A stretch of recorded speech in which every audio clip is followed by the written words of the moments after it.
아침에 나로 주의 인자한 말씀을 듣게 하소서.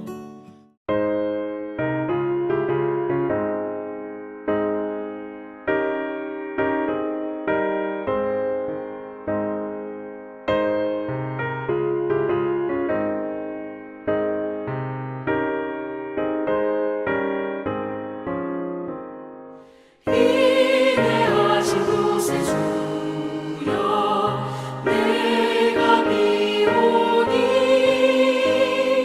죄인오라 하실 때에 날 부르소서. 주여 주여 내가 비오니 죄인오라 하실 때에 날 부르소서. 자비하신 보좌 앞에 꿇어 엎드려 자복하고 회개하니 믿음 주소서. 주여 주여 내가 비오니 죄인오라 하실 때에 날 부르소서.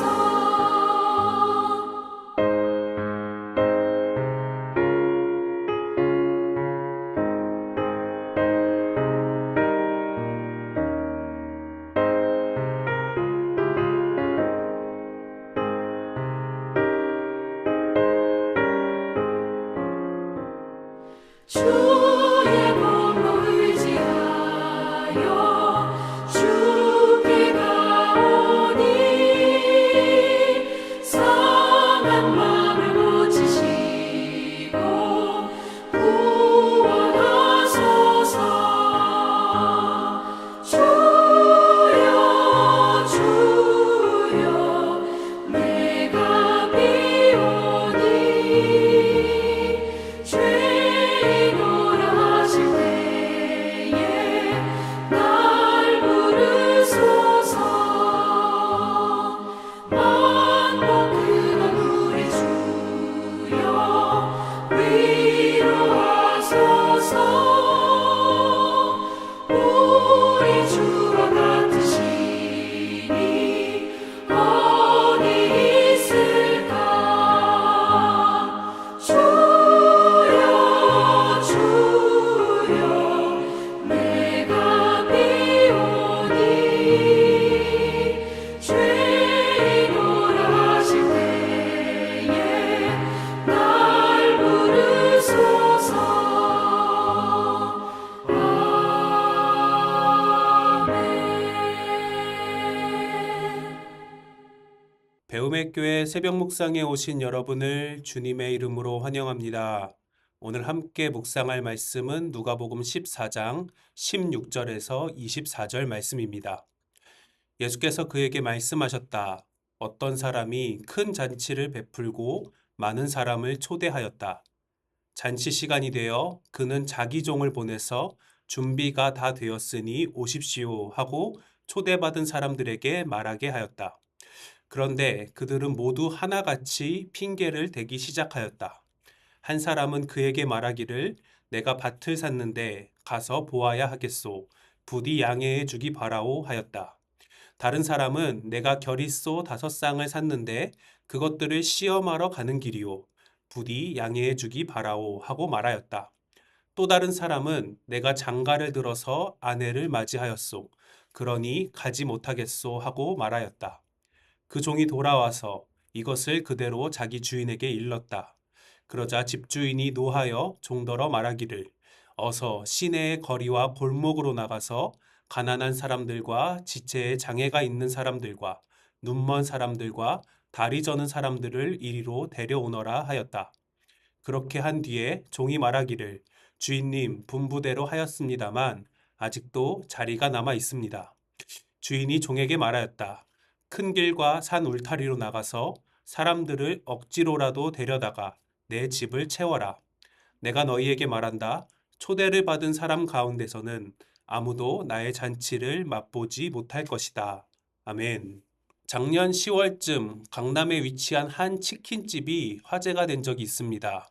누구나 사 먹을 수 있는 아주 평범한 음식인 치킨이었지만 그곳이 화제가 된 이유는 그곳에 방문한 사람들이 세계적인 기업가들이었기 때문입니다.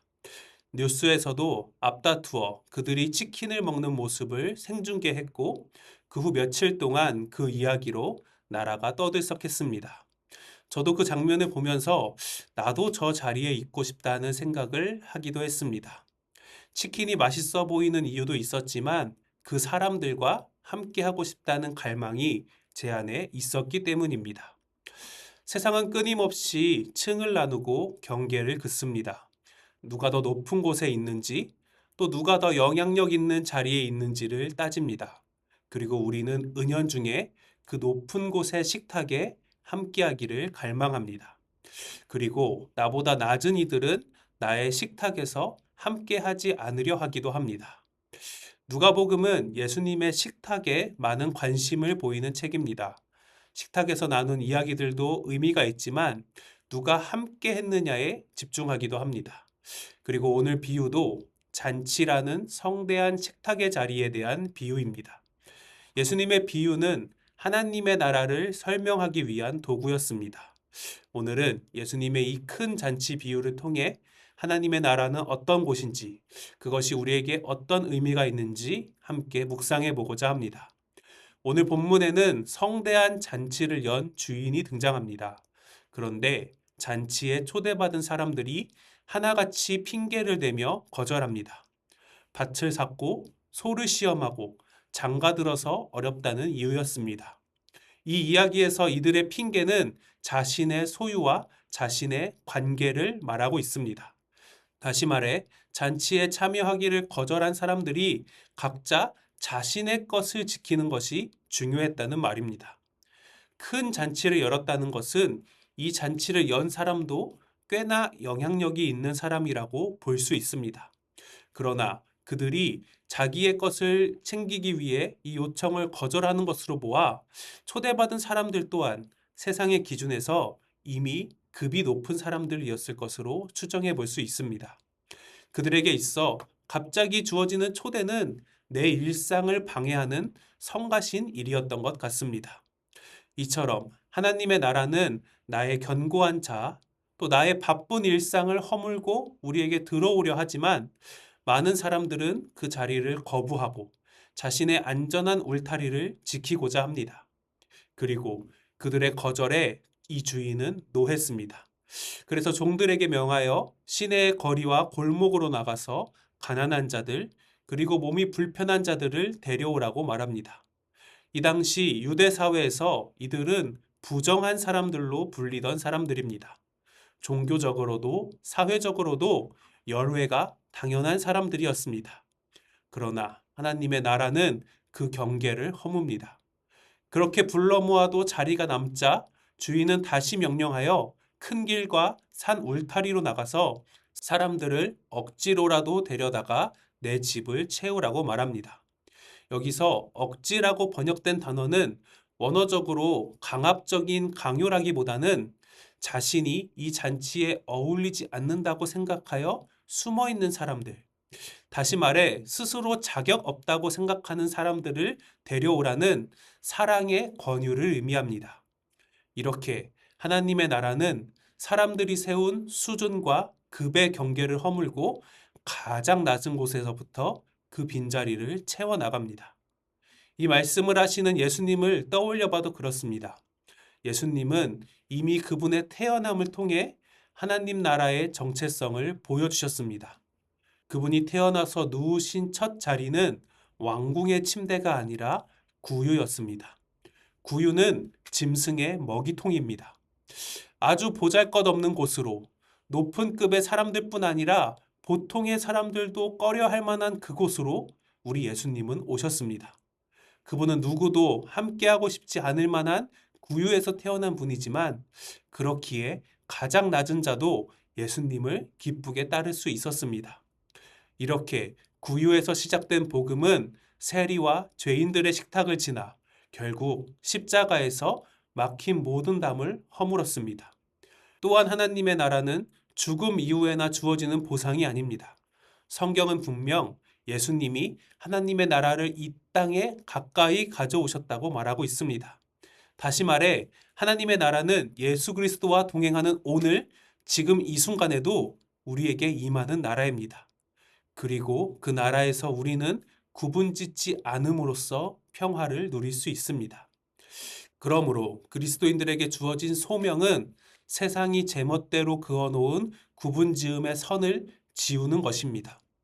나와 급이 맞는 사람, 내가 편한 사람하고만 소통하고 싶어 하는 우리의 본성을 거슬러서 짐승의 먹이통에서 태어난 자와도 함께 할 수 있는 것이 하나님의 나라입니다.